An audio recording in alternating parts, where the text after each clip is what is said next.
Libadde essanyu na kusagambiza ku ssomero lya St. Julian High School Gayaza ng'abasomesa n'abayizi babinuka amasejjere olw'abayizi okuyita ebigezo byabwe ebya siniya ey'omukaaga. Baatuula abaana 405, abaana 39 ne bafuna points 2. N'abalala bangi nnyo bafunye points 19, 18, kwegamba bonna abaana bafunye principal passes ezibatwala ku university. Nyobonera abiri ne bazabasomesa banga bansomesezza wamu ne efforts zaabwe ze bataddemu mpulira essanyu nti nakoze bulungi nnyo nnyo. Tufuna 20 points mu BCM ano ku St. Julian High School Gayaza. Nebaza Mukama Katonda ansobosezza okukola buli kimu. Era nebaza ne bakadde bange abambeereddewo buli kimu kyenkula.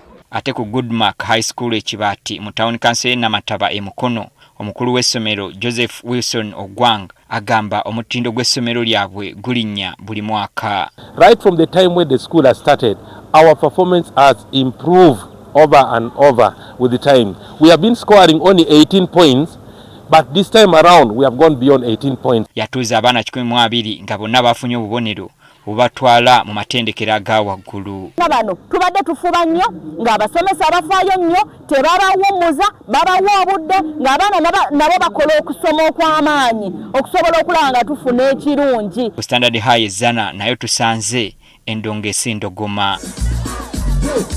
Abayizi bonna amasomo ge bakola bagayise bulungi. Abaana 6 balina 2 nga bonna bakola BCM omala kola PTM TD.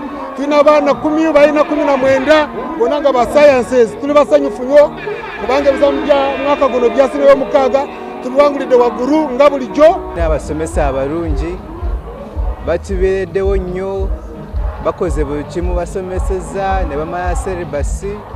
Emakindi Luwafu essomero lya Crested Secondary School nayo beerisizza nkuuli. Obuwanguzi buno babwesigamiza ku Katonda era basiibye bamutendereza. I want to thank God because we have performed so well. I think students with 10 points and above are over 90%. Mbadde nkola history, art and divinity stroke ICT.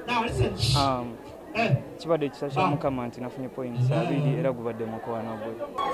Praising God and having faith in God, believing in myself, reading hard, being inquisitive. Ku Mount Vernon High School Emaya batuuza abayizi 2 bokka era bonna mu kuyita tebakusanze mbuzibu. Bonna bakoze bulungi n'obubonero busobola okubatwala ku university n'okusingira ddala Kawoya Edrin eyasinze banne naddirirwa Ntege Samuel ne Kawoya Frank. Yo ku ssomero St. Mark College Namagoma batuuza abayizi 348 nga ku bano abayizi 17 bafunye obubonero 2, abayizi 8 bafunye obubonero 19, abayizi 20 bafunye obubonero 18 n'abalala ne bagoberera. Tuli basanyufu nnyo nti old curriculum tugigadde bulungi, tetulina mwana ateetaaga kuddamu kyatadde mu system endala. Ana bonna baqualifying for government public universities. Abaana bakoze courses bulungi. Nsobodde okufuna 20 points. Nebaza nnyo Katonda, nebaza nnyo abasomesa bange, ne bazadde bange abampeeredde. Embeera teyawukanye ku eyo ebadde ku Pride College School MPG.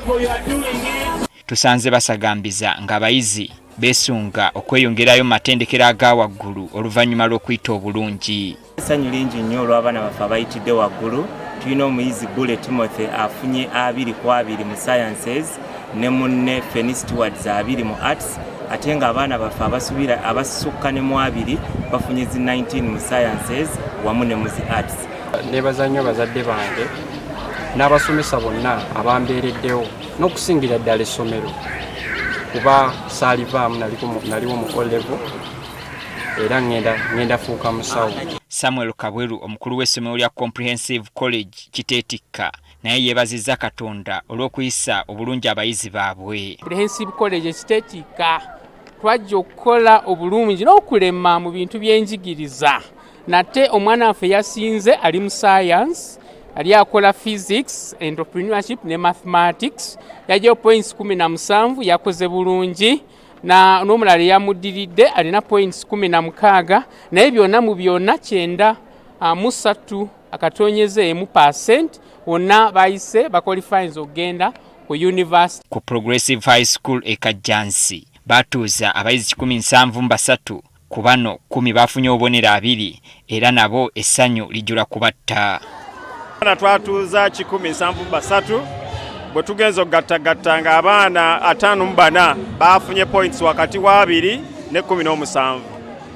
So ekyo kituleetera okubeera nga tusanyuka. Bafunye point 19 era ekineetedde okufuna ezo point ne bazadde bange abasomesa bange ne Katonda nawamu nange amaanyi gentaddemu. Ku St Elizabeth SS Nkowe mu disitulikiti y'e Wakiso nabo bayitidde waggulu. Tuza abaana 149 ng'era bonna baayise okugenda ku university.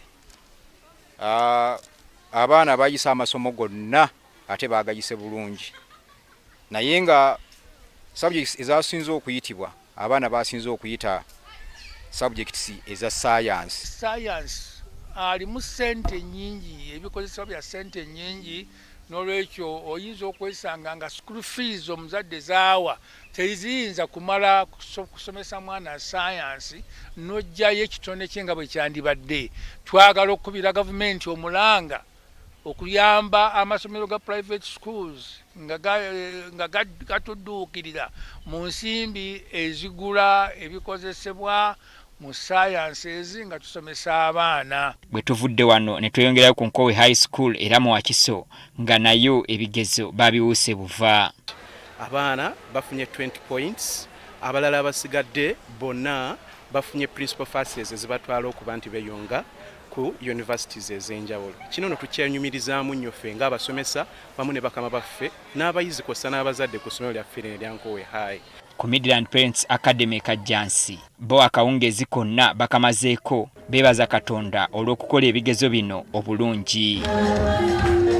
Era nga twasobola okutuuza abayizi 45 awamu era ng'omuyizi waffe yasinze okukola obulungi ye Nantume Mary nga yafunye obubonero 19 ku 2.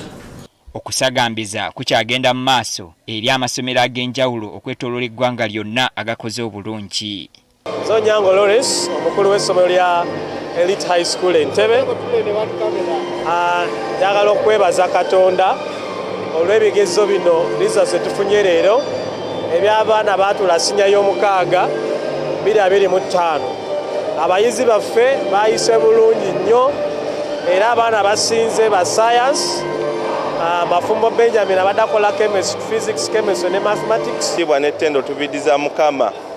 Kyetukola ekyenjawulo abasomesa baffe basomesa bulungi abaana baffe ate n'ekirala babazaamu amaanyi n'okusigala nga bakolera ddala bulungi.